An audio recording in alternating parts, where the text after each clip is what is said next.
তৈরি হলে আবার আমরা ফিরে যাব সেই সোনালী যুগে, যেই যুগের পরে মানুষ বিভ্রান্ত হয়েছিল। রাসূলুল্লাহ সাল্লাল্লাহু আলাইহি ওয়াসাল্লামের যুগে আল্লাহর কোরআন এবং রাসূলের হাদিসকে সাহাবায়ে কেরাম মেনে নিত। সাহাবায়ে কেরামের যুগে, খলিফা রাশিদদের যুগে আল্লাহর কোরআন এবং রাসূলের হাদিস যদি জানা থাকতো আর কোনো কথা বলা ছিল না। যদি এরকম কিছু না জানা থাকতো তাহলে আবু বকর রাদিয়াল্লাহু আনহু, ওমর রাদিয়াল্লাহু আনহু তখন বদরি সাহাবীদের একত্র করে বলতেন, কে জানো এবারে রাসূলের হাদিস কি আছে, রাসূলের আদর্শ কি আছে, কে বলতে পারো? তখন তারা কেউ যদি আদর্শ দিত সেটা অনুসারে তারা তখন তাদের মত প্রকাশ করতেন। তাহলে বোঝা গেল যে সোনালী যুগে, যেই যুগের প্রশংসা রাসূলুল্লাহ সাল্লাল্লাহু আলাইহি ওয়াসাল্লাম করেছেন এবং তিনি যেই যুগের কথা বলেছেন, খায়রুন নাসি কারনি, খায়রুন নাসি কারনি সুম্মা আল্লাযিনা ইয়ালুনহুম সুম্মা আল্লাযিনা ইয়ালুনহুম, সবচেয়ে উত্তম প্রজন্ম হচ্ছে আমার প্রজন্ম, তারপর যারা তার প্রজন্ম পরে আসছে, এরা সবাই হচ্ছে যারা কোরআন এবং সুন্নাহকে অনুসরণ করে গেছে। সুতরাং কোরআন এবং সুন্নাহ হচ্ছে হাবলুল্লাহিল মাতিন, আল্লাহর রজ্জু, আল্লাহর রশ্মি, যে রশ্মি রাসূলুল্লাহ সাল্লাল্লাহু আলাইহি ওয়াসাল্লাম বলেছেন যে এই হচ্ছে আমার রাস্তা, এই রাস্তা হাদি সাবিলি আদউ ইলাল্লাহ আলা বাসীরাতিন, যেই পথে আমি মানুষদেরকে ডাকছি, এই পথটা হচ্ছে কোরআন এবং সুন্নাহর দেখানো পথ। এর বাইরে যত পথ আছে সমস্ত পথ হচ্ছে শয়তানের পথ। এটা আমার কথা। রাসূলুল্লাহ হাদিসে আপনারা শুনেছেন যে রাসূলুল্লাহ সাল্লাল্লাহু আলাইহি ওয়াসাল্লাম বলেছেন, প্রত্যেকটি এর আশেপাশে অনেকগুলো রাস্তা আছে যেগুলো প্রত্যেকের সামনে একটা শয়তান বসে আছে। সে বলতেছে, হালুম্মু ইলাইয়া, আমার দিকে আসো, আমার দিকে আসো, আমার দিকে আসো। যদি একটি রাস্তা অতিক্রম করে আরেক রাস্তা আরেকটা শয়তান ডাকতে থাকে। এগুলি সবকিছু হচ্ছে যতগুলি ফেরকা হয়েছে, যত ফেরকা হয়েছে সবগুলি সমস্যা হচ্ছে একটাই, কোরআন এবং সুন্নাহকে যথেষ্ট মনে করে নাই। তারা প্রত্যেকে মত দিয়েছে, শিয়া বলেন, খারেজি বলেন, কাদিয়ানি বলেন, যত কিছু আছে, এদের মূল উদ্দেশ্য একটাই যে তারা কোরআন এবং সুন্নাহকে যথেষ্ট মনে করছে না। আর কোরআনে কারীম তা হচ্ছে হাম্মাল, বহু অর্থ বহন করে। কোরআনে কারীম বহু অর্থ করা যায়, তাফসীরের কয়টা মত থাকতে পারে, কিন্তু হাদিস হচ্ছে টু দা পয়েন্ট, জায়গা মতো লাগিয়ে দেয়, জায়গা মতো আপনাকে উত্তরটা দিয়ে দেয়। কোরআন বলছে আকিমুস সালাতা, সালাত কায়েম করো। এই যে তথাকথিত হাদিস অস্বীকারীরা, তারা এখন সালাত কায়েম করার নামে হাসি ঠাট্টার ফাঁকরু উপক্রম করেছে। এক একজন এক এক রকমের সালাত করতেছে, কিন্তু রাসূলের হাদিস যদি তারা মানতো এই অবস্থা তাদের আর তৈরি হতো না। একেবারে প্রতিটি কথায় তাদের দিতে হতো সাল্লু কামা রাআইতুমুনি উসাল্লি, আমাকে যেভাবে সালাত আদায় করেছো সেইভাবে তোমাদেরকে সালাত আদায় করতে হবে।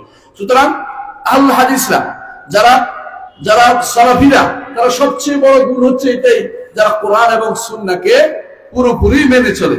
তারা আহলুস সুন্নাহ ওয়াল জামাআহ, আহলুল হাদিসদের অর্থ এই নয় যে কোরআন মানে না, এটা তারা কোনদিন বলে নাই, বরং কোরআনকেও তারা মনে করে আল্লাহু নাযালা আহসানাল হাদিস, উত্তম হাদিস হচ্ছে আল্লাহর বাণী। এই হিসেবেও তাদের কাছে তারা হাদিস মানে, এবং হাদিস মানা যেহেতু কোরআন মানার বিষয়ে যেহেতু কোন রকমের মতভেদ কারো ছিল না, হাদিস নিয়ে মতভেদ হয়েছে, এই জন্য হাদিসের ব্যাপারটা বেশি গুরুত্ব দিয়েছে। যুগে যুগে মুহাদ্দিসিনরা সবসময় সঠিক পথে ছিল। মুহাদ্দিসিনরা যত ফিতনা বের হয়েছে মুহাদ্দিসিনদের পথ থেকে আলাদা হওয়ার জন্যই, আলাদা হওয়ার কারণেই আলী ইবনুল মাদিনী এবং আহমদ ইবনে হাম্বল তারা বলেছেন, যদি মুহাদ্দিসদের তরিকা সেটা না হয় যে ব্যাপারে রাসূলুল্লাহ প্রশংসা করেছেন, যে পথের প্রশংসা রাসূলুল্লাহ সাল্লাল্লাহু আলাইহি ওয়াসাল্লাম করেছেন, তাহলে আমি জানি না সেটা কোন পথ। এর অর্থ হচ্ছে মুহাদ্দিসদের পথ যেটা, সেটা হচ্ছে তারা সবসময় রাসূলের হাদিস পেলে দুনিয়ার কোনো কথাকে আর সেখানে স্থান দেয় না, রাসূলের হাদিসকে সবাই মাথার উপর তুলে রাখে। এই জিনিসটাকেই হচ্ছে কোরআন এবং সুন্নাহকে আঁকড়ে ধরতে হবে, নাহলে আপনি এই জগতে হেদায়েতের পথ আপনি দেখতে পাবেন না। কারণ রাসূলুল্লাহ সাল্লাল্লাহু আলাইহি ওয়াসাল্লাম বলেছেন, আমার পরে তোমরা অনেক মতভেদ দেখতে পাবে, অনেক মতভেদ দেখতে পাবে। এবং তখন সাহাবায়ে কেরাম বলছেন যে তাহলে আমরা তখন কি করব? রাসূলুল্লাহ সাল্লাল্লাহু আলাইহি ওয়াসাল্লাম বলেছেন, তোমরা অনুসরণ করবে মা আনা আলাইহি ওয়া আসহাবি, যার উপর আমি আছি এবং আমার সাহাবীরা আছেন। আমি আছি এটা হচ্ছে সুন্নাহ, সাহাবীরা আছে এটা হচ্ছে জামাআহ, এবং এটা হচ্ছে আহলুল হাদিসদের মত। তারা সাহাবায়ে কেরাম এবং রাসূলুল্লাহ সাল্লাল্লাহু আলাইহি ওয়াসাল্লামের মতের বাইরে তারা কোনো মতকে প্রাধান্য দেয় না। যেখানে তারা শুনে সবার আগে রাসূল কি বলেছেন, রাসূলুল্লাহ সাল্লাল্লাহু আলাইহি ওয়াসাল্লাম কি বলেছেন, এটাকে যারা প্রাধান্য দিবে তারা হচ্ছে সত্যিকারের আহলুল হাদিস, এবং তারাই হচ্ছে রাসূলুল্লাহ সাল্লাল্লাহু আলাইহি ওয়াসাল্লাম যাদের প্রশংসা করে বলেছেন যে তারা হচ্ছে ফিরকাতুন নাজিয়া, নাজাত প্রাপ্ত দল। মনে রাখবেন, এই যে একটি যাদেরকে রাসূলুল্লাহ সাল্লাল্লাহু আলাইহি ওয়াসাল্লাম বারবার বলেছেন যে তোমরা এই দলে এই দল অনুসরণ করতে পারলে তোমরা জান্নাতে যেতে পারবে, আর বাকি 72 দলের ব্যাপারে রাসূলুল্লাহ সাল্লাল্লাহু আলাইহি ওয়াসাল্লাম বলেছেন কুল্লুহুম ফিন্নার, প্রত্যেকেই জাহান্নামে যাবে। এরা কারা?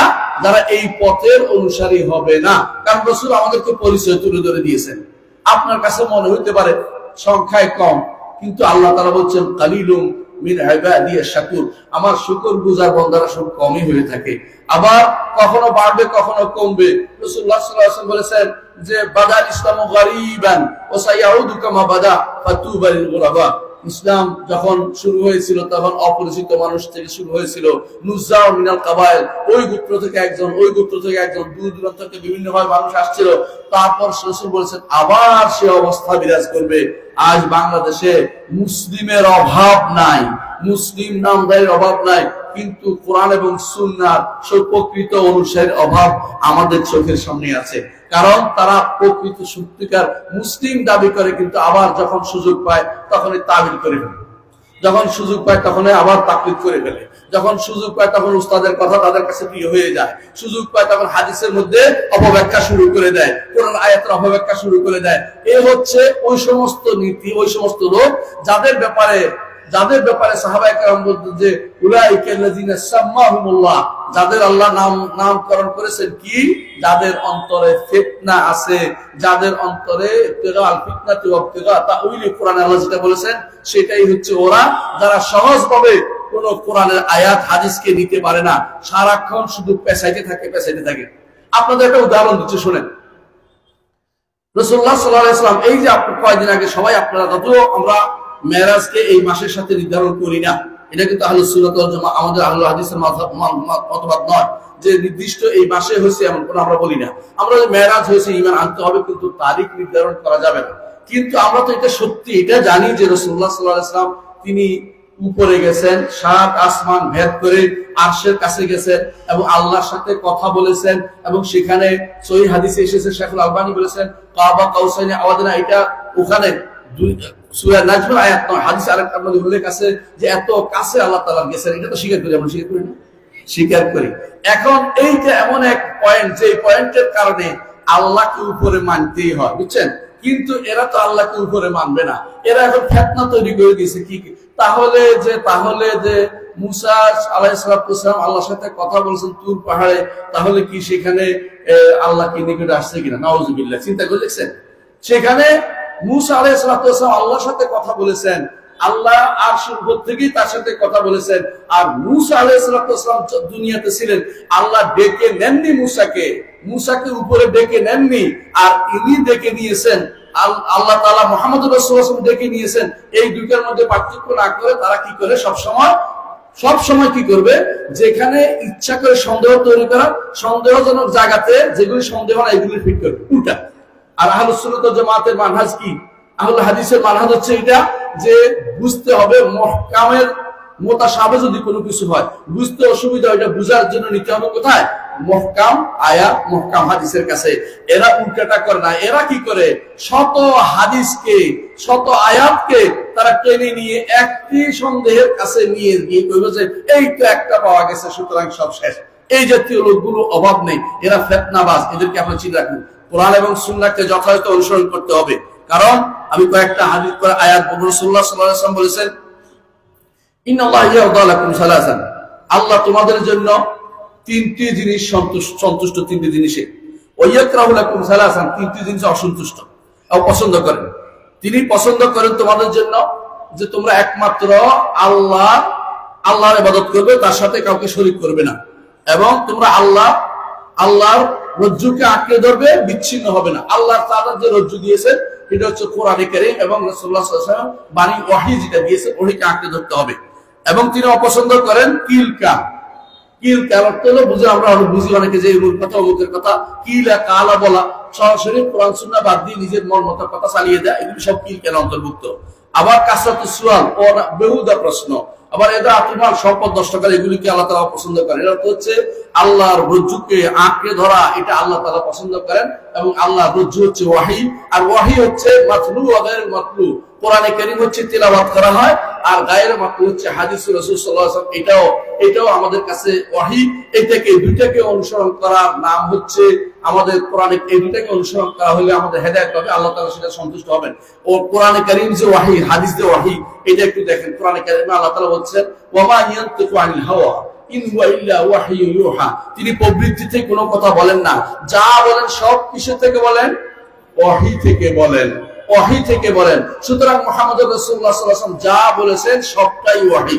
এমন কি যদি আল্লাহ তাআলা কোনো কিছু সংশোধন করে দেন তাহলে তিনি সেটা ওহী দিয়ে আবার সংশোধন করে দিয়েছেন মুহাম্মদ রাসূলুল্লাহ সাল্লাল্লাহু আলাইহি ওয়াসাল্লামকে। তিনি কোনো ইজতিহাদ করেছেন, আল্লাহ তাআলা সেটাকে আবার ঠিক করে দিয়েছেন। যেমন বদরের যুদ্ধে ইজতিহাদ করেছেন, আল্লাহ তাআলা আবার সেটাকে ঠিক করে বরং অনুমোদন করে দিয়েছেন। গনিমতের মাল আমাদের আগে কারো কোনো উম্মতের জন্য বৈধ ছিল না, কিন্তু মুহাম্মদ রাসূলুল্লাহ সাল্লাল্লাহু আলাইহি ওয়াসাল্লাম তিনি মনে করলেন এরা হয়তো ভবিষ্যতে ঈমান আনবে, এই কথা মনে করে তিনি তাদেরকে গনিমতের মাল নিয়েছেন এবং তাদেরকে ছাড় দিয়েছেন, তাদের থেকে ফিদিয়া নিয়ে ছাড় দিয়েছেন। আল্লাহ তাআলা এই ব্যাপারে কঠিনভাবে তাকে তিরস্কার করার পরেও শেষে কিন্তু আল্লাহ তাআলা তাকে এই বিষয়টা অনুমোদন করে দিয়েছেন। আফাল্লাহু আনকা, আল্লাহ তাআলা তার বলছেন আপনাকে আল্লাহ ক্ষমা করে দিন, অর্থাৎ আল্লাহ তাআলা তাকে ক্ষমা করে দিয়েছেন। অর্থ হচ্ছে মুহাম্মদ রাসূলুল্লাহ সাল্লাল্লাহু আলাইহি ওয়াসাল্লাম যা যা বলেছেন সবটাই ওহী, সবটাই ওহী। সুতরাং এর বাইরে যেগুলি সংশোধনের দরকার সংশোধন করে দিয়েছেন, এর বাইরে যতগুলি বলেছেন সবগুলি ওহী। এটার উপর ঈমান রাখতে হবে। ওই যে কেউ কেউ নিয়ে আসবে যে ওই যে খেজুর গাছের মাসালা নিয়ে আসবে, ভাই খেজুর গাছ তো বিষয়টা ছিল দুনিয়ার বিষয়, একেবারে খাঁটি দুনিয়ার বিষয়, একেবারে দুনিয়ার বিষয়। কি এটা হলো অভিজ্ঞতার বিষয়, রাসূলুল্লাহ সাল্লাল্লাহু আলাইহি ওয়াসাল্লাম ওহী হিসেবে বলেননি। তারপরেও আল্লাহ তাআলার ইচ্ছা হয়েছে এটা জানিয়ে দিতে যেন কিছু মানুষ আমাদের মধ্যে আবার তৈরি না হয়ে যায়। রাসূল ওই বিজ্ঞানী ছিলেন, তিনি জীববিজ্ঞানী, তিনি অমুক বিজ্ঞানী না বলে বসেন। যাকে রাসূলুল্লাহ সাল্লাল্লাহু আলাইহি ওয়াসাল্লাম দ্বীনি ব্যাপারে, দ্বীনের ব্যাপারে যত কথা বলেছেন সবগুলি ওহী যেন আমরা মেনে নেই, এবং দুনিয়ার ব্যাপারে যা বলেছেন যেগুলি আল্লাহ তাআলা বাদ দেন নাই সবগুলি ওহী মনে করতে হবে আমাদেরকে, এগুলি ওহী। কিন্তু যেগুলি আল্লাহ তাআলা যেগুলি সংশোধন করার দরকার আল্লাহ সংশোধন করে দিয়েছেন। সুতরাং ওই মাসআলা দিয়ে এখন দলিল দেওয়া যাবে না যে তাহলে ওই যে খেজুর গাছের যে পরাগায়নের করছিলেন এটা তো আল্লাহ তাআলা তখনই ওই সময়ে ঘটনা উঠিয়ে দিয়ে আবার শুদ্ধ করে দিয়েছেন। কারণ আপনারা জানেন যে আল্লাহ তাআলা কারণও ব্যবস্থাপনা করেন, কারণের কার্যকারণের ব্যবস্থা করে দেন, বুঝলেন কিনা? মানে এই ঘটনাটা সেই সময় ঘটিয়ে আল্লাহ তাআলা সেটা সংশোধন করে দিয়েছেন ওই সময়। কারণ রাসূলের যুগে কোনো কিছু ঘটার অর্থ হচ্ছে এই যুগে আল্লাহর পক্ষ থেকে এটা ঘটাইয়া আল্লাহ তাআলা সেটাকে সংশোধন করে দিবেন। দেখুন যখন এই আয়াত নাযিল হলো যে সুম্মা আতিমুস সিয়ামা ইলাল লাইল, আল্লাহ তাআলা বললেন যে কোরআনে কারীমে আল্লাহ তাআলা বললেন যে তোমরা মিনাল খাইতিল আবিয়াত ইলা খাইতিল আসওয়াদ, তোমরা কি করো সাদা রেখা থেকে কালো রেখা পর্যন্ত সওম পালন করো। এই সময় এক সাহাবী কি করলেন, বালিশের নিচে সুতা রাখলেন। আচ্ছা বলেন তো এই সুতা রাখার কারণ, এই সুতা রাখার কারণে কিন্তু মিনাল ফাজরে নাযিল হয়েছে, আমরা জানি এটা বাকি অংশ নাযিল হয়েছে। এর অর্থ হচ্ছে যে রাসূলুল্লাহ সাল্লাল্লাহু আলাইহি ওয়াসাল্লাম তার স্ত্রীদেরকে একবার বলছেন যে আমি আর ওটা খাবো না, একটা হারাম করেছেন, এইটা হারাম করার কারণে আয়াত নাযিল হয়েছে। তাহলে এই আসবাবগুলো আল্লাহ মুহাইয়া করে দেন আয়াত নাযিল হওয়ার কারণে। আপনি শানে নজুল যদি বুঝেন বুঝতে পারবেন কোরআন এবং সুন্নাহ একটার সাথে একটা জড়িত। একটি ঘটনা অর্ধেক যদি কোরআনে আসছে অর্ধেক হাদিসে আসছে, হাদিস দিয়ে শুরু হয়েছে কোরআন দিয়ে শেষ হয়েছে, এরকম বহু ঘটনা আছে কোরআনে কারীমে, সেটা আপনারা ভালো করে জানেন। অর্থ হচ্ছে কোনোদিন যদি কোনো কেউ দুটার মধ্যে পার্থক্য করতে আসে যে একটা ওহী আর একটা তো সনদের দিক থেকে সেই ইত্যাদি বলতে আসে, বুঝবেন যে সেই ব্যক্তি ফিতনায় নিপতিত হয়েছে, তার থেকে দূরে থাকবেন অথবা তাকে নসিহত করুন, দুটের একটা। যদি সে না শুনে তার বক্তব্য প্রসার করা থেকে দূরে থাকবেন এবং তাকে ইগনোর করে যাবেন এবং সেই ফিতনাবাদ হিসেবে বুঝে নেবেন। কারণ আল্লাহ রাসূল হাদিসের সাথে কোরআনের কোনো বিরোধ হইতে পারে না। এই জন্য ইমাম ইবনে কাইয়িম রাহমাতুল্লাহ আলাইহি বলেন যারা বেদাতি তাদের কাজে হলো সব সময় কোরআন এবং সুন্নাহর মধ্যে বিরোধ খোঁজে, কিন্তু যারা আহলুস সুন্নাত ওয়াল জামাত, যারা আহলুল হাদিসের মাসলাক অনুসরণ করে তারা কোনো বিরোধ দেখে না। তারা বলে যে কোরআন সুন্নাহ কোনো বিরোধ হতে পারে না। ইমাম শাফিঈ রাহমাতুল্লাহ আলাইহি তিনি চ্যালেঞ্জ করে দিয়েছেন আজ থেকে বহু বছর আগে, কত বছর আগে, 1200-1300 বছর আগে তিনি চ্যালেঞ্জ করেছিলেন যে কোন কোরআন এবং হাদিসের মধ্যে কোনো বিরোধ হয় না, অনুভাবে কোন সহিহ হাদিসের মধ্যে সহিহ হাদিসের সাথে কোনো বিরোধ হয় না। যদি কোনোটা হয় তখন বুঝতে হবে একটা আগে ছিল একটা পরে ছিল, অথবা একটা হচ্ছে মুতলাক একটা হচ্ছে মুকাইয়াদ, অর্থাৎ একটা হচ্ছে উন্মুক্ত একটা শর্তযুক্ত, অর্থাৎ একটাতে কোথাও খাস কথা কোনো আম করা হয়েছে কিন্তু বিরোধ হয় না, সরাসরি বিরোধ কোনো কিছু পাওয়া যায় না। এজন্য ইবনে তাইমিয়া রাহমাতুল্লাহ আলাইহি বলেন কখনো এমন কিছু আপনি পাবেন না শরীয়তের মধ্যে যেটা আপনার বিবেককে নষ্ট করে দেবে, এবং এমন কিছু পাবেন যেটা বিবেক আপনার বলে যে এখানে অনেক চিন্তার খোরাক রয়েছে, এমন জিনিস পাবেন। সরাসরি বিরোধপূর্ণ কোনো কিছু আজ পর্যন্ত কেউ দেখাতে পারেনি এবং দেখাতে পারবে না। এরা কি করে বানিয়ে বানিয়ে বিরোধ তৈরি করে। এরা হচ্ছে সবচেয়ে বেশি ফিতনাবাজীদের থেকে দূরে থাকতে হবে। মনে রাখবেন রাসূলুল্লাহ সাল্লাল্লাহু আলাইহি ওয়াসাল্লাম বলেছেন যে যেই ব্যক্তি কোরআন এবং সুন্নাহকে অনুসরণ করবে সেই ব্যক্তি হেদায়েতের উপর থাকবে, পথভ্রষ্টতা থেকে মুক্ত হবে। আপনাদের কাছে হাদিসটি আসলে আপনারা ভালো করে জানেন, সব সময় এই হাদিসটি ওয়াজে শুনেন। সেটা কি? রাসূলুল্লাহ সাল্লাল্লাহু আলাইহি ওয়াসাল্লাম বলেছেন ইন্নী কাদ তারাকতু ফীকুম মা ইন আতাসামতুম বিহি লান তাদুল্লু বাদি কিতাবাল্লাহ ওয়া সুন্নাতুন নবিয়্যিহি।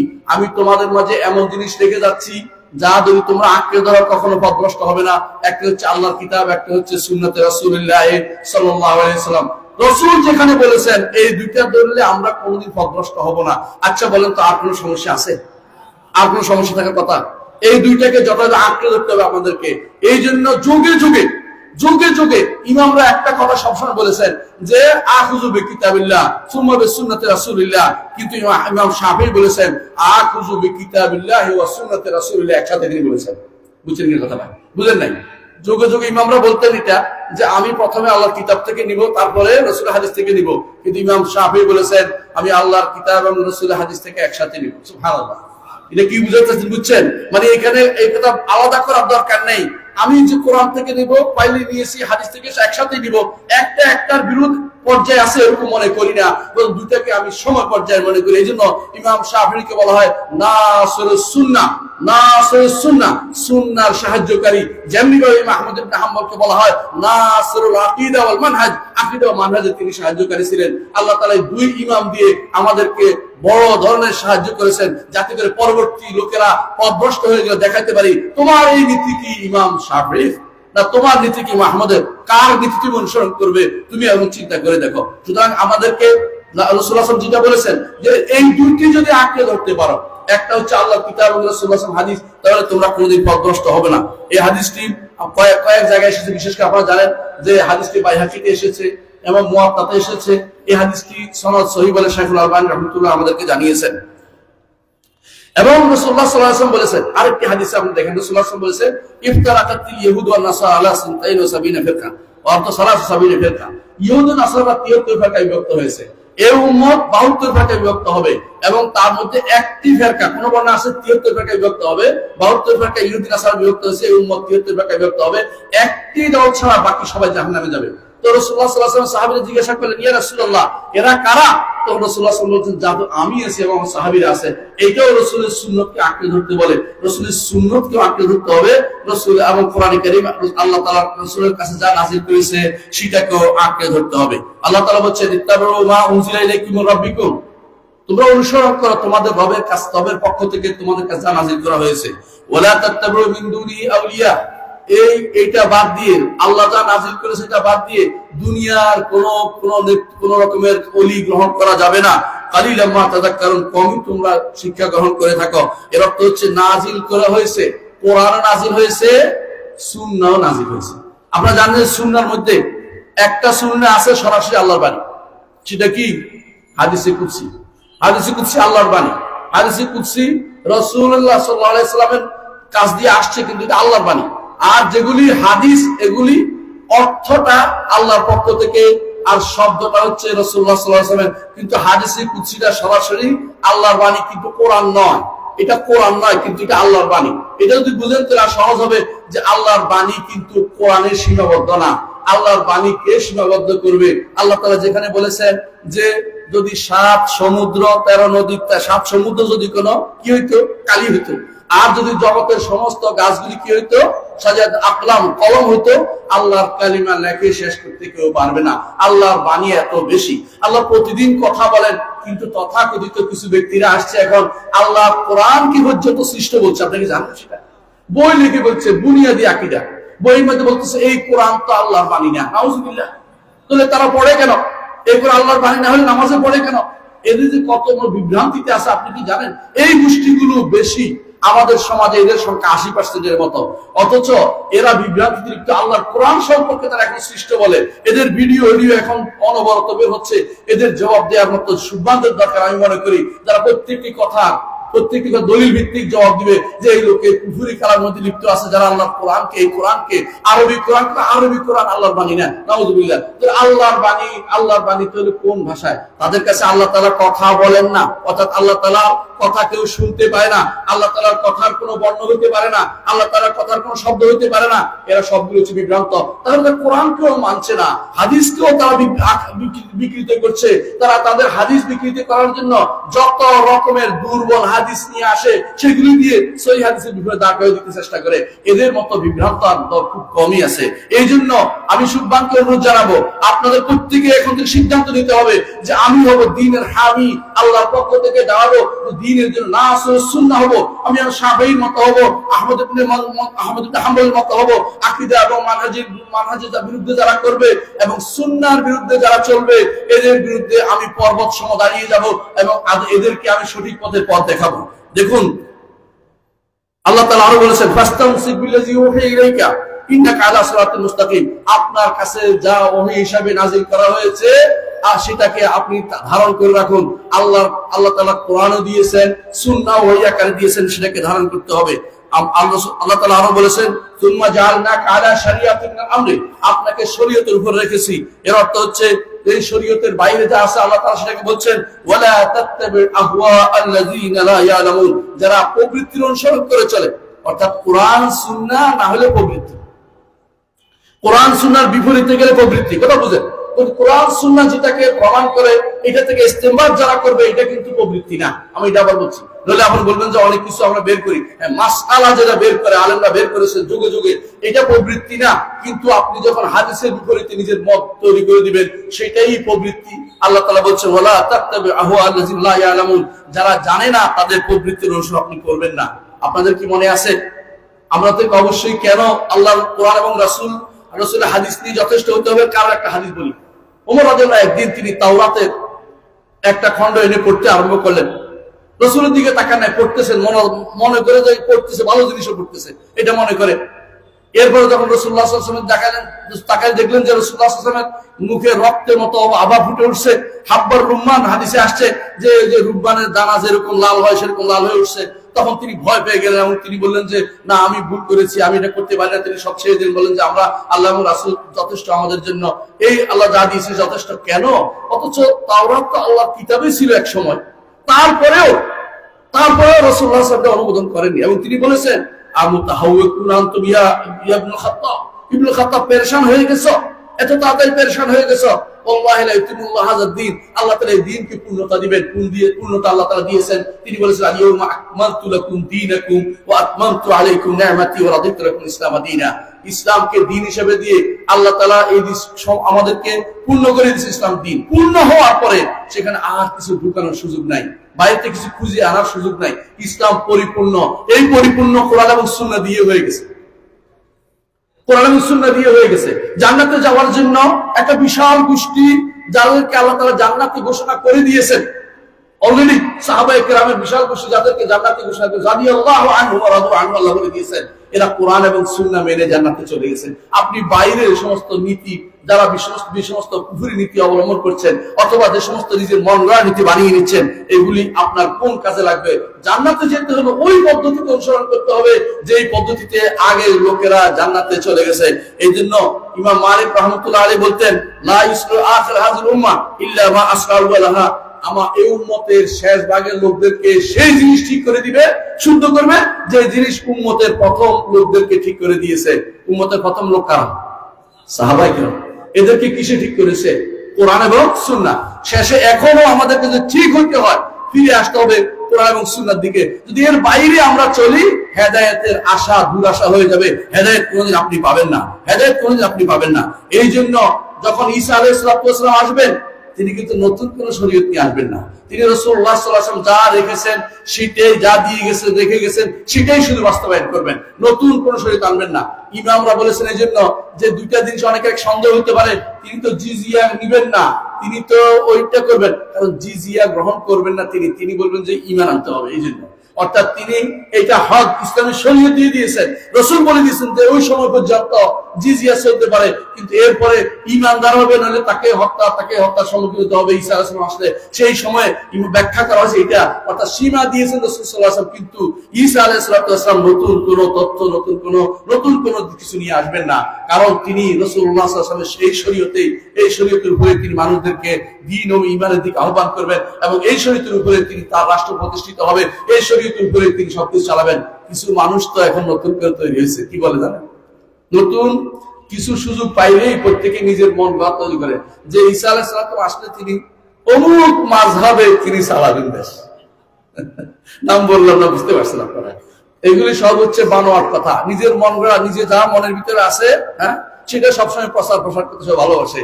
আমার মনে এটা আছে, এটা বলে দিই, এটা আর কি, মানে অগ্রিম বলে দিলাম, এরপরে কেউ দাবি করতে না পারে। এই হচ্ছে কিছু মানুষের অতি উৎসাহী কাজ, এগুলি থেকে আমাদেরকে দূরে থাকতে হবে।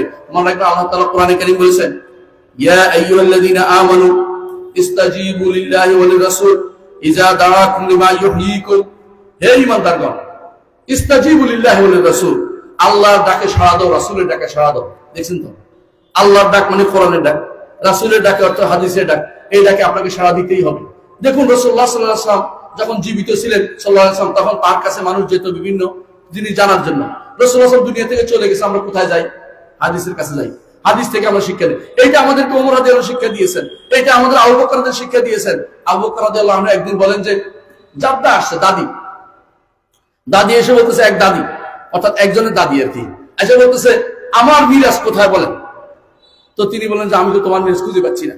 তখন একজন দাঁড়িয়ে বললেন যে আমাদের মুহাম্মদ বিন মাসলামা রাদিয়াল্লাহু আনহু দাঁড়িয়ে বললেন যে আমাদের এক দাদিকে রাসূলুল্লাহ সাল্লাল্লাহু আলাইহি ওয়াসাল্লাম সুদূর দিয়েছেন, সওয়াগের এক অংশ দিয়েছেন। তখন আবু বকর রাদিয়াল্লাহু আনহু বলেন যে এখন থেকে এটা ইসমা হয়ে যাক, সেই থেকে এটা প্রতিষ্ঠিত হয়ে গেছে, আর দ্বিমত হয় না আজ পর্যন্ত কোনোদিন দাদি সুদুস পায়, এটা ইসমা হয়ে গেছে। কিন্তু কোরআনে কারীমের কোথাও আপনি এটা খুঁজে পাবেন না। কিন্তু আপনি দেখেন রাসূলের হাদিসের কাছে সবাই মেনে নিয়েছে, রাসূলের হাদিস বলছে সঙ্গে সঙ্গে সেটা মেনে নিয়েছে। এই হচ্ছে আহলুস সুন্নাত ওয়াল জামাতের মাসলাক, এই হচ্ছে আহলুল হাদিসের মাসলাক। যখন রাসূলের হাদিস আসবে আর কারো কথা সেখানে চলতে পারে না। ইজা জারা নাহরুল্লাহি বাতালা নাহরু মাকিল, আরবরা বলে আল্লাহর নদী জারি হয়ে গেলে মাকিলের নদী আর লাগে না, অর্থাৎ এই ব্যক্তির নদী লাগবে না। আল্লাহ যেটা চালু করে দিয়েছেন, রাসূলুল্লাহ সাল্লাল্লাহু আলাইহি ওয়াসাল্লাম বক্তব্য যেখানে পাওয়া যাবে সেখানে অন্য কোনো কিছু নেওয়া যাবে না। কোরআন কারীম অবশ্যই নিবেন, রাসূলের হাদিসও সেভাবে নিবেন, কারণ দুইটা ডাকে সাড়া দিতে আমাদেরকে জানানো হয়েছে। আপনার সেই হাদিসটির কথা মনে করুন, রাসূলুল্লাহ সাল্লাল্লাহু আলাইহি ওয়াসাল্লাম বলেছেন কুল্লু উম্মতি ইয়াদখুলুনাল জান্নাতা ইল্লা মান আবা, আমার প্রত্যেকটি উম্মত জান্নাতে যাবে, তবে যে অস্বীকার করে জান্নাতে যাবে না। কিলা মান ইয়াবা ইয়া রাসূলুল্লাহ, বলা হলো যে কি অস্বীকার করে? ক্বালা মান আতাআনি দাখালাল জান্নাহ ওয়া মান আসানি দাখালান নার ওয়া মান আসানি ফাকাদ আবা, যে ব্যক্তি আমার আনুগত্য করলো জান্নাতে প্রবেশ করবে, যে ব্যক্তি আমার আনুগত্য করতে অস্বীকার করলো, যে ব্যক্তি আমার আনুগত্য করলো না, অবাধ্য হলো, সে অস্বীকার করবে। বুঝলেন কথাটা? সুতরাং বোঝা গেল যে রাসূলের আনুগত্যটা বেশি গুরুত্ব দিতে হয়। এই জন্য রাসূল কোরআন থেকে দলিল দিয়েছেন, রাসূলের আনুগত্য করলে কোরআন আনুগত্য করা হয়, কিন্তু কোরআনের আনুগত্য শুধু করলে রাসূলের আনুগত্য হচ্ছে না। কারণ মুহাম্মদ রাসূলুল্লাহ সাল্লাল্লাহু আলাইহি ওয়াসাল্লাম কোরআনের অপেক্ষা করতেন, কোনো কিছু হলে কোরআন নাযিল হতো, সেই সমস্যার সমাধানে আসতো। এই জন্য কোরআনে কারীম আপনি দেখবেন কোথায় আসছে, কোথায় অনেক জায়গায় এটা আসছে, ইয়াসআলুনাকা, তারা আপনাকে প্রশ্ন করে, এর উত্তর নাযিল হয়েছে। আল্লাহ রাসূল অপেক্ষা করেছেন, উত্তর নাযিল হয়েছে। না হলে রাসূলুল্লাহ সাল্লাল্লাহু আলাইহি ওয়াসাল্লাম জানিয়ে দিয়েছেন উত্তর নাযিল হয় নাই, রাসূলুল্লাহ সাল্লাল্লাহু আলাইহি ওয়াসাল্লাম জানিয়ে দিয়েছেন, এটাও তার অন্তরে আল্লাহ তাআলা ঢেলে দিয়েছেন, কারণ এটাও ওহী। তাহলে বোঝা গেল যে আল্লাহ আমাদেরকে রাসূলুল্লাহ সাল্লাল্লাহু আলাইহি ওয়াসাল্লাম অনুসরণ ছাড়া কোনো গত্যন্তর নাই। আরেকটি আয়াতের কথা বলি, আল্লাহ তাআলা বলছেন ওয়ামা আতাকুমুর রাসূলু ফাখুযুহু ওয়ামা নাহাকুম আনহু ফান্তাহু, রাসূল যা দিয়েছেন সেটা গ্রহণ করো, রাসূল যা ছেড়ে দিয়েছেন সেটা, রাসূল যা তোমাদের থেকে দূরে থাকতে বলেছেন সেটা, ওয়ামা নাহাকুম নিষেধ করেছেন সেটাকে পরিত্যাগ করো। এই ঘটনাটা আপনি জানেন, একবার এক সাহাবী আব্দুল্লাহ ইবনে মাসউদ রাদিয়াল্লাহু আনহুর কাছে এক লোক এসে বলল যে কোথায় বলা হয়েছে যে উল্কি আঁকা যাবে না? উল্কি আঁকা ছিলেন তো, এখন তো অনেকেই শরীরের মধ্যে ট্যাটু বলে, তাই না? ট্যাটু আঁকা যাবে না, এটা কোরআনে আমি তো কোরআন তো খুঁজি কোথাও পাই নাই। বলছে তুমি যদি পড়তে তাহলে পাইতে। দেখেন কিভাবে সাহাবায়ে কেরাম দলিল দিচ্ছে, তুমি যদি পড়তে তাহলে পাইতে। বলে কোন জায়গায়? বলে আল্লাহ তাআলা বলেন নাই ওমা আতাকুমুর রাসূলু ফাখুযু ওমা নাহাকুম আনহু ফান্তাহু। আল্লাহ যা দেন সেটা গ্রহণ, রাসূল তোমাদেরকে যা দেন সেটা গ্রহণ করো, রাসূল যা থেকে নিষেধ করেন সেটা তোমরা পরিত্যাগ করো। রাসূলুল্লাহ সাল্লাল্লাহু আলাইহি ওয়াসাল্লাম লাআনা রাসূলুল্লাহ সাল্লাল্লাহু আলাইহি ওয়াসাল্লাম আল ওয়াশিমা ওয়াল মুস্তাওশিমা। রাসূল সাল্লাল্লাহু আলাইহি ওয়াসাল্লাম লানত করেছেন উল্কি যে আঁকে, উল্কি যার মধ্যে আঁকা হয়েছে উভয়কে রাসূল সাল্লাল্লাহু আলাইহি ওয়াসাল্লাম লানত করেছেন।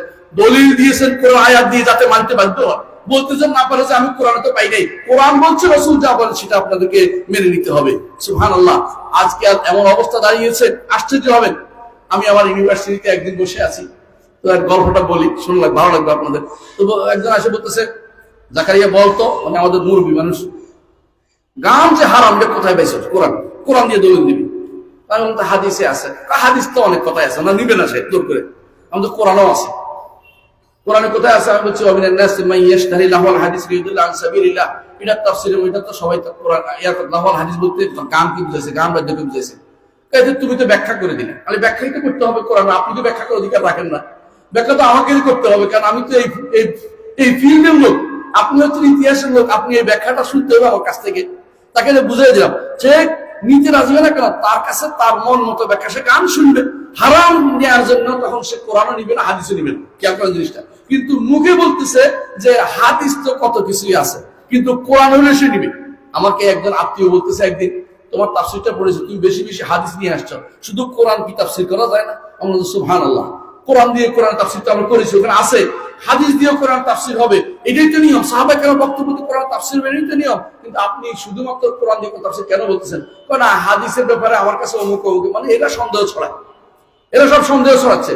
কোরআন এবং হাদিস মানার ক্ষেত্রে যে ব্যক্তি হাদিস মানে না, সে ব্যক্তি কোরআনও মানে না, এটা বিশ্বাস করতে হবে। কারণ কোরআন বলছে রাসূলের আনুগত্য করতে, আতিউল্লাহ ওয়া আতিউর রাসূলা। কোরআনে ইমাম আহমদ ইবনে হাম্বল বলেন 30 শুদ্ধ জায়গাতে আল্লাহ তাআলা বলছেন, 30 শুদ্ধ জায়গা, 30 এর বেশি জায়গাতে আল্লাহ তাআলা তার রাসূলের আনুগত্য করতে বলেছেন। রাসূলের আনুগত্যটা নিরঙ্কুশ, কিন্তু ওয়া উলিল আমরি মিনকুম বলার পরে বলছেন যে ফাইন তানাযাতুম ফি শাইইন ফারুদ্দু ইলাল্লাহি ওয়া রাসূল। অর্থাৎ যদি উলিল আমর, তোমাদের শাসকরা, তোমাদের যারা ক্ষমতা আছে, তারা যদি কোনো ভুল করে, সেটা নিরঙ্কুশভাবে মানা যাবে না, সেটা নিরঙ্কুশভাবে নিতে পারবে না। কিন্তু কোরআন এবং সুন্নাহ যা বলেছেন এদিক সেদিক করা যাবে না। ইমাম মালিকের সে বক্তব্য আপনাদের মনে আছে, তিনি বলেছিলেন কুল্লুন ইউখাযু মিন কাওলিহি ইউরাদ্দু ইল্লা সাহিব হাদাল কবর। এই কবরবাসী ব্যতীত আর সবাই। তিনি ডান দিকে দেখেছেন কেন? ওইদিকে তিনি যেখানে দাঁড় দিতেন সেটা হচ্ছে মসজিদ নববী, আর ডান দিকে কবরটা ছিলেন। এই জন্য তিনি বলেছেন যে সবার কথা নেওয়া যাবে, ছাড়া যাবে, তবে এই কবরবাসী ব্যতীত এই কবরবাসীর কথা ছাড়া যাবে না, সবই নিতে হবে। সবই সহিহ হাদিস সাহহা, সেটাকে নিতে হবে, যখন সহিহ হয়ে যাবে সেটা নিতে হবে, ছাড়ার কোনো সুযোগ সেখানে নাই। সুতরাং কোরআন কারীম বলছে আল্লাহ রাসূলের আনুগত্য করতে হবে, এবং রাসূলুল্লাহ সাল্লাল্লাহু আলাইহি ওয়াসাল্লাম অতিরিক্ত দায়িত্ব দিয়ে দিয়েছেন, ওয়া আনজালনা ইলাইকা যিকরা লিতুবাইয়িনা লিন-নাসি মা নুজিলা ইলাইহিম। এর ব্যাখ্যাটা বুঝেন। আনজালনা ইলাইকা যিকরা, আপনার কাছে জিকির নাযিল করেছি, যাতে করে আপনি বর্ণনা করেন তাদের কাছে যা নাযিল হয়েছে সেটার বর্ণনা। এখন বলেন জিকিরটা অর্থ কি? সুন্নাহ। কারণ যা নাযিল হয়েছে এটার বর্ণনা কে দিচ্ছে? রাসূল সাল্লাল্লাহু আলাইহি ওয়াসাল্লাম। হজ করতে বলেছে, ওয়ালিল্লাহি আলান নাসি হজ্জুল বাইতি মান ইসতাতা ইলাইহি সাবিলা। একটি আয়াত শেষ হয়ে গেছে। এই হজটা কেমনে করতে হবে কে বলে দিয়েছেন? এইটাই হচ্ছে জিকির, যাতে রাসূল এটা বর্ণনা করে দেন। এই জন্য জিকির বলতে আমরা বলি ইন্না নাহনু নাযালনা যিকরা ওয়া ইন্না লাহু লাহাফিজুন। এখানে কোরআন এবং সুন্নাহ উভয়ই আল্লাহ হেফাজত দায়িত্ব নিয়েছেন। কোরআনের হেফাজত দায়িত্ব সেটা আল্লাহ তাআলা করেছেন আবু বকরের মাধ্যমে, তারপর সেটা ওসমান রাদিয়াল্লাহু মাধ্যমে, তারপর মানুষের হেফজের মাধ্যমে। ঠিক আল্লাহ তাআলা হাদিসেরও হাফেজ যুগ তৈরি করে দিয়েছেন। এক একজন কত লাখ হাদিস মুখস্থ করতো, আপনি এখন বলেন লাখ হাদিস কই গেল? অনেকে শয়তানি তৈরি করে। এটা মনে রাখবেন, তারা একটা সনদকে একটা হাদিস মনে করতো, এক একটা সনদকে একটা হাদিস মনে করতো। বুঝছেন কিনা? আমার ওস্তাদজি বলতে শেখ মুবারকপুরি, বলতে মুবারকপুরি না, শেখ যিনি যাকে বলে আমাদের জামুল কামালের লেখক, না সে জিয়াউর রহমান আজমি, তিনি, তার সাথে একটা আলোচনা হচ্ছিল, তিনি বলতেছিলেন যে এইটা হচ্ছে সনদের দিক থেকে অনেকগুলো সনদে আসার কারণ, প্রত্যেকটা সনদকে তারা এক একটা, কারণ এই সনদে একটা হাদিস এসেছে। আমরা কি করি? একটা হাদিসের কয়টা সনদ বলি, ওনারা একটা হাদিসের কয় সনদে আসছে প্রত্যেকটাকে আলাদা করার কারণে এত বেশি হাদিস হলো। এতগুলি হাদিস কিন্তু এখন আপনি খুঁজে পাবেন না কোথাও। এর অর্থ তারা সনদগুলিকে গন্তের আলাদা আলাদা, এমনকি যেখানে আলাদা হয়ে গেছে কোথাও হা দিয়ে তাহউইলা দিয়ে, আপনারা যা মুহাদ্দিসিনরা বুঝেন ভালো, সেখানেও তারা একটা হাদিস বললেন, কারণ তারা জানতেন জাংশন কোথায়। জাংশন বুঝেন তো? রেলগাড়ির জাংশন যেমন এক জায়গায় একত্র হয়, তারা জানতো যে এখান থেকে 2 জন নিচ্ছে, এখান থেকে 4 জন নিচ্ছে, এখানে 10 জন নিচ্ছে। এইভাবে হাদিসগুলির প্রত্যেকটা হাদিসের তারা যদি কোনো কেউ উল্টা পাল্টা বলে, না তুমি ভুল বলছো, এই ওনার থেকে উনি বর্ণনা করেন না, ওনার ছাত্র ছিল না, উনি ঠিক ছিল, এইভাবে তারা বর্ণনা করে। আল্লাহ তাআলা এত সুন্দর করে, এত পৃথিবীতে কোনো ব্যক্তি বলতে পারবে না হাদিসের মতো এত তত্ত্বাবধান কোনো কিছু হয়েছে আমার জীবনে, আমাদের জীবন দেখি। আল্লাহু আকবার। হাদিসকে এত সুন্দর আল্লাহ হেফাজত করেছেন, কারণ এটা হেফাজত করার দায়িত্ব কেন, তিনি এই দিনকে কিয়ামত পর্যন্ত রাখবেন। কিয়ামতের আগ পর্যন্ত যে সময় লা ইলাহা ইল্লাল্লাহ বলা পর্যন্ত লোক থাকবে, সেদিন পর্যন্ত আল্লাহ তাআলা দিনকে রাখবেন। সুতরাং আল্লাহ তাআলা যেহেতু তার দিনের পূর্ণতা দিয়েছেন এবং দিনকে রাখার তিনি দায়িত্ব নিজে নিয়েছেন, সুতরাং তিনি অবশ্যই হাদিসের হেফাজত করেছেন। এর উপরে রেদা জাইদানের একটা কিতাব আছে, বাংলা অনুবাদ হয়েছে, দারুল কারাম থেকে বের হয়েছে, এটা পড়ে দেখবেন কিভাবে শুধু অ্যানথ্রোপোলজির মাধ্যমে সাব্যস্ত করা হয়েছে, দলিল ভিত্তিক বাদেই, যে এটার মধ্যে কিভাবে হাদিসকে হেফাজতের কি দায়িত্ব আল্লাহ তাআলা নিয়েছেন। এর বাইরে আমার কিতাবটাও পড়তে পারেন, হাদিসের মর্যাদা ও প্রামাণিকতা বইটার মধ্যে সেটা আলোচনা করেছে বিস্তারিত। মনে রাখবেন, আল্লাহ তাআলা এমন কিছু লোককে তৈরি করে দিয়েছেন যারা হাদিসের মধ্যে কোনো কিছু কেউ ঢুকাইলে একেবারে ওই আটার ভিতরে যেমন চুল পড়লে টাইনি বের করা যায়, এরকম বের করে ফেলে দিয়েছেন। আলহামদুলিল্লাহ। মনে আছে মুহাম্মদ ইবনে সাঈদ আল মাসলুব নামে এক ব্যক্তি আছে, সেই ব্যক্তি মাসলুব বলা হয় যেন শুলে চড়ানো হয়েছিল। যখন শুলে চড়ানো হয়েছে তখন সে বলতেছে ওখান থেকেই যে আমাকে নামিয়ে ফেলেন, আমি যে হাদিসগুলি বানাই ফেলছি এগুলি একটা একটা করে বের করে ফেলবো, অন্তত আমাকে বাঁচার সুযোগ দেন। তিনি বলছেন তোমার বাঁচা লাগবে না, তুমি চলে যাও। ইয়াহইয়া ইবনে মাঈন আছে, আহমদ ইবনে হাম্বল আছে, ওরা তোমার যে সমস্ত হাদিস বানাইছে ওগুলো একটা একটা করে ছিঁড়ে ছিঁড়ে ফেলে দিবে, তোমার এত কষ্ট করা লাগবে না। অর্থাৎ আল্লাহ তাআলা এমন লোকদেরকে রেখে দিয়েছে এই উম্মতের মধ্যে যারা এগুলি এখন পর্যন্ত, এখনো আপনি দেখবেন আরব দেশে এমন বাচ্চা আছে যেগুলি হাদিসের সমস্ত কিতাব মুখস্থ করছে, এরকম বাচ্চারাও আছে। মাঝে মধ্যে আপনি ইয়াতে দেখেন যে শেখ ইয়াহিয়া যে সমস্ত ছেলেরা মুখস্থ করতেছে, কিভাবে বলতেছে, আমি শুধু আশ্চর্য হয়ে যাই, আল্লাহ আমার এই মেধাব কেন দিল না। মানে শুধু ওদের প্রতি ঈর্ষা হয়, এলমের কারণে, আর কোনো কারণ না, যে আমি যদি এরকম বলতে পারতাম। এই হাদিসটাকে বর্ণনা করেছে, কার থেকে বর্ণনা করেছে, এই হাদিসের শুরু হয়েছে অনবরত, একটার পর একটা, এর শাহিদ আছে কিনা, মুতাবারাত আছে কিনা, পুরো ব্যাপারে কিভাবে চলছে অনবরত। এখনো যদি প্রস্তুত করতে পারেন, আপনি কি বলেন? ইমাম বুখারী রাহমাতুল্লাহ আলাইহির সময় পর্যন্ত এই হাদিস যথাযথভাবে আসছে। সুতরাং কোরআন এবং সুন্নাহ এটাকে আমাদের আঁকড়ে ধরতে হবে, এর বিপরীতে কোথাও চলা কোনটা গ্রহণ করা যাবে না। কারণ আল্লাহ তাআলা অন্য আয়াতে বলেছেন, ফালিয়াহযারিল্লাযিনা ইউখালিফুনা আন আমরিহি আন তুসিবাহুম ফিতনাতুন আও ইউসিবাহুম আযাবুন আলীম। যারা রাসূলের নির্দেশকে অমান্য করে, বিরোধিতা করে, তারা যেন ভয় করে যে আনতুসিবাহুম ফিতনা, তারা ফিতনায় পড়বে অথবা ফিতনায় পড়বে এবং তারা কঠোর শাস্তির মধ্যে পড়বে। দুনিয়াতে ফিতনা, আখিরাতে কঠোর শাস্তির মধ্যে পড়বে। অর্থাৎ দুনিয়াতেও শাস্তি হতে পারে, তারা অন্যায় করলে যদি শক্ত শাসক থাকে তাদেরকে ধরে আনে শাস্তি দিবে, অন্যায় কোনো শরীর করে মানে না। কিন্তু সেটা যদি না হয় অবশ্যই তাদেরকে শাস্তির মুখোমুখি হতে হবে। কোরআনে কারিমে আল্লাহ তাআলা বারবার বলেছেন, আতিউল্লাহ ওয়া আতিউর রাসূল, আতিউল্লাহ ওয়া আতিউর রাসূল। আনুগত্য করতে হলে আল্লাহর আনুগত্য কোরআন দিয়ে, আল্লাহর আনুগত্য হাদিস দিয়ে হবে। রাসূলের আনুগত্য কোরআন দিয়ে, রাসূলের আনুগত্য হাদিস দিয়ে হবে। কারণ রাসূল যা নিয়ে এসেছেন তা কোরআন এবং সুন্নাহ, এটাকে অবশ্যই আমাদেরকে মেনে নিতে হবে। আল্লাহ তাআলা কোরআনে কারীমে বলেছেন, ইয়া আইয়ুহাল্লাযীনা আমানু লা তুকদ্দিমু বাইনা ইয়াদাইল্লাহি ওয়া রাসূলিহি। হে ঈমানদারগণ, আল্লাহ এবং তার রাসূলের আগে চলো না। আল্লাহ এবং রাসূলের আগে চলেন অর্থ কি? আল্লাহ এবং রাসূলের আগে কেমন চলবো আমরা? অর্থাৎ আল্লাহ এবং রাসূল যা দিয়েছেন, কি দিয়েছেন? কোরআন এবং সুন্নাহ।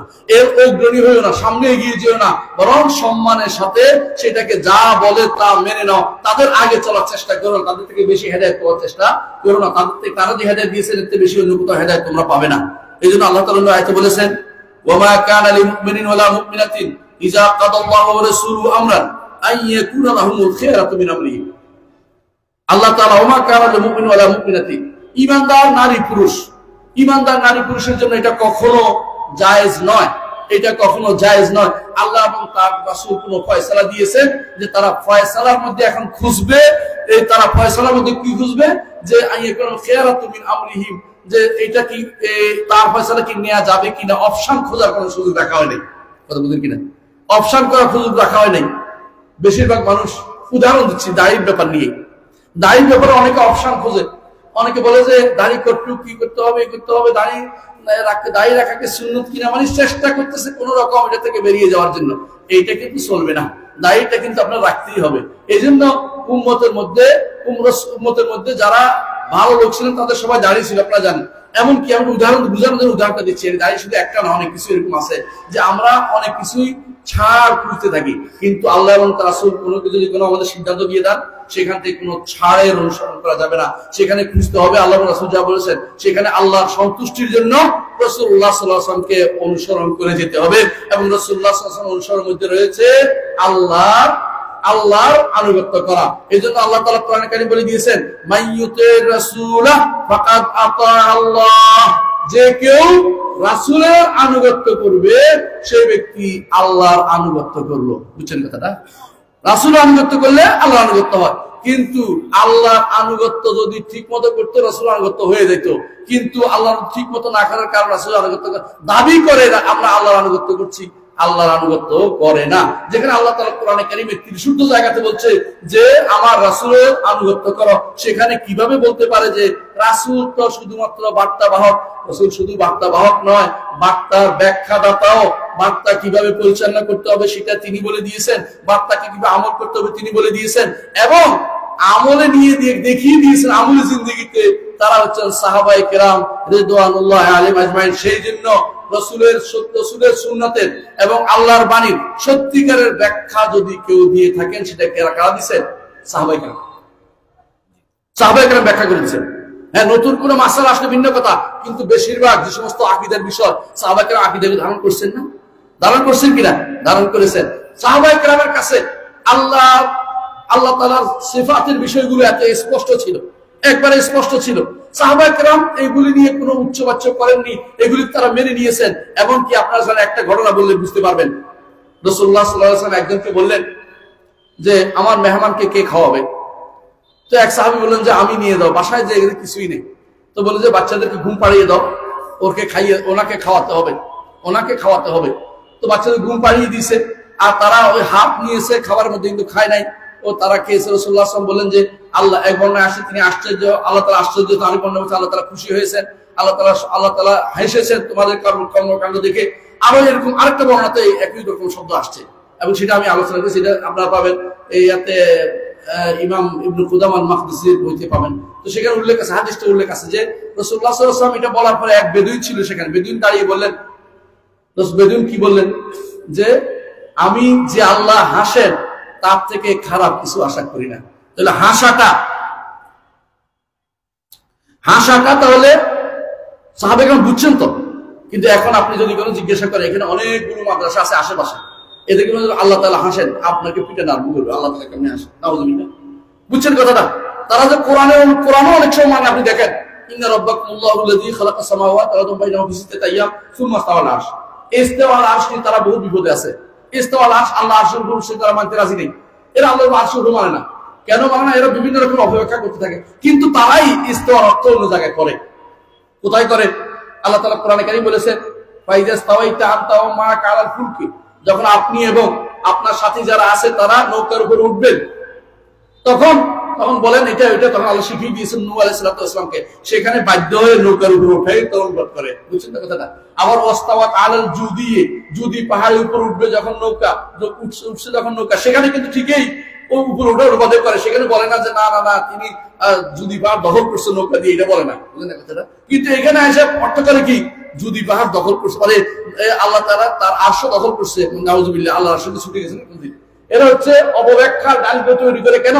আল্লাহ তাআলাকে তারা কর্মশূন্য করতে চায়। আল্লাহ তাআলা কোনো কিছুই করেন নাই, আল্লাহ তাআলার সিফাত ফেলিয়ে এগুলো তারা অস্বীকার করতে চায়। এর অর্থ হচ্ছে কোরআন এবং সুন্নাহ যদি কেউ সত্যিকারের মানে হেদায়েতে পথে থাকবে। কিন্তু অনেকে দাবি যারা করে, আমি আমার বক্তব্য শেষ করব, অনেকে দাবি করে যে তারা কোরআন মানে হাদিস মানে না, তারা মিথ্যা কথা বলে। কোরআনও তারা মানে না, হাদিসও তারা মানে না। মনে রাখতে হবে রাসূলুল্লাহ সাল্লাল্লাহু আলাইহি ওয়াসাল্লাম বলেছেন, আলা ইন্নী উতিতুল কুরআন ওয়া মিসলুমা, জেনে রাখো আমাকে কোরআনও দেওয়া হয়েছে, এর মতও দেওয়া হয়েছে। কোরআন কারীম তো আমরা চিনি, এর মতটা হচ্ছে হাদিসুর রাসূল সাল্লাল্লাহু আলাইহি ওয়াসাল্লাম। এইজন্য অনেক মাসালা আছে যে হাদিস দিয়ে সাব্যস্ত হয়েছে, কোরআন দিয়ে সাব্যস্ত হয় নাই।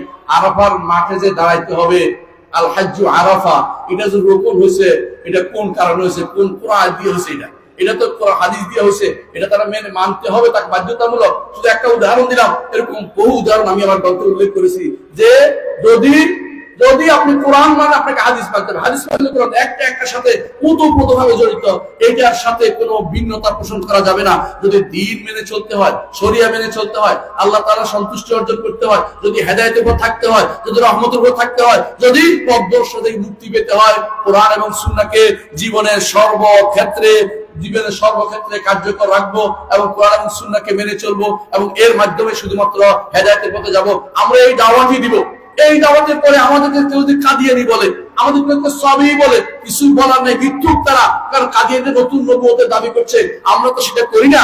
আমাদের নামে এরকম বহু কথা তারা বলে, কেউ বলে দেহবাদী, কেউ বলে অমুকবাদী, তমুকবাদী। কিছুই না, আমরা কোরআন এবং সুন্নাহর অনুসারী।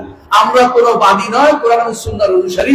এবং আমরা ইমামদেরও সম্মান করি, 4 ইমামকে আমরা সম্মান করি এবং হাদিসের ইমামদের আমরা সম্মান করি। আমরা এটা বিশ্বাস করি সমস্ত ইমামরা সহিহ আকীদা ও মানহাজের উপর ছিলেন এবং আমরা এটা বিশ্বাস করি তারা ইজতিহাদ করেছেন। আমরা এটাও বিশ্বাস করি তাদের ইজতিহাদে ভুল ত্রুটি উভয়টাই আছে এবং এটাও বিশ্বাস করি যে তাদের যে ইজতিহাদ ভালো আছে এটার জন্য তারা 1টি সওয়াব পাবেন, ভুল হলে 2টি সওয়াব পাবেন, ভালো হলে ভুল হলে 1টি সওয়াব পাবেন।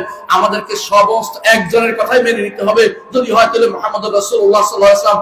আর যদি অনেকের কথা, অনেক ইমামদের ইজতিহাদ আমাদেরকে যদি কোনো সুন্দর হয়, সেটা মেনে নিতে আমরা কোনোদিন অস্বীকার করি না। কিন্তু একজনের কথাই সব সময় নিতে হবে।